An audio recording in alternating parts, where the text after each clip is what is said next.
আয়কর আইনজীবী নিবন্ধন পরীক্ষা 2024 যারা পরীক্ষা দিবেন সবাইকে ধন্যবাদ। ঈদ মোবারক। আজকে কিছু আপনাদের কাছে সাজেশন ভিত্তিক কিছু কোশ্চেন বলবো, এগুলো আপনারা মনে করে পড়বেন, খুবই গুরুত্বপূর্ণ। আমি জাস্ট ইঙ্গিত দিয়ে যাব আপনাদের কাছে। আজকে পড়বো না, আমি জাস্ট হয়তো সর্বোচ্চ প্রশ্নগুলো পড়বো, দুইটা প্রশ্ন পড়তে পারি। তো আজকের যেটা বলবো এই প্রত্যেকটি প্রশ্ন এবং কোশ্চেনগুলো আপনাদের কাছে অনেক অত্যন্ত গুরুত্বপূর্ণ। এখানে প্রশ্নের সাথে উত্তর দেওয়া আছে, যাদের লাগবে আপনারা যোগাযোগ করতে পারেন। 01811923661 এটা আমার নাম্বার। 01811923661 এটা আমার হোয়াটসঅ্যাপ নাম্বার এবং বিকাশ নাম্বার।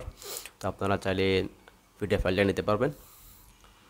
তো চলুন শুরু করি। এখানে প্রায় 100টার মতো কোশ্চেন আছে, আপনাদেরকে আমি জাস্ট এক নজরে দেখাবো জাস্ট কয়েক মিনিটের মধ্যে। আয়কর কি?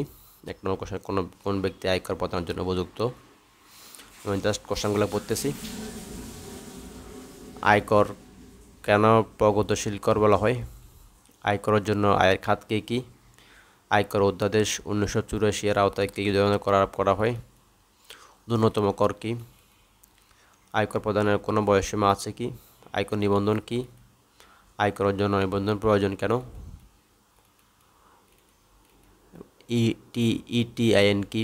আয়কর আরোপযোগ্য সীমা কি? ব্যক্তিগত আয়করের জন্য কর হারের কাঠামো কি? আয় কি? কর দিবস কি? আয় বর্ষ কি? কর বর্ষ কি? করবর্তী কি? পারকিউজিট কি? মূলধনী আয় কি? বর্তমানে এটি কতটি নেওয়া হয়ে থাকে? বর্তমানে স্বাভাবিক ব্যক্তিগতদের করদাতাদের কোন পদ্ধতিতে রিটার্ন দাখিল করতে হয়? পূর্ণরূপ কি? আয়কর আইন 2023 মোট ধারা কয়টি? আয়কর আইন 2023 মোট তফসিল কয়টি? আয়কর আইন 2023 মোট অংশ কয়টি?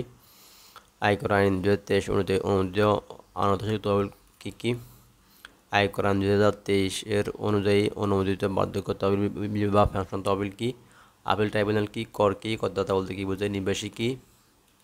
সিকিউরিটিজ কি? আয়কর কর্তৃপক্ষ কারা? এরপরে কর আপিল ট্রাইব্যুনালের করদাতা সদস্য কারা? এরকম এখানে প্রায় 100টা প্রশ্ন দেওয়া আছে 28টা পেজের মধ্যে। আপনারা যদি লাগে যোগাযোগ করতে পারবেন। শুধুমাত্র থিওরির জন্য এই পিডিএফ ফাইলটা দিব আপনাদের কাছে মাত্র 200 টাকায়। ঠিক আছে, সবাইকে ধন্যবাদ। আসসালামু আলাইকুম। আজকে ভিডিওটা এখানে শেষ করছি। সবাইকে ধন্যবাদ। আসসালামু আলাইকুম।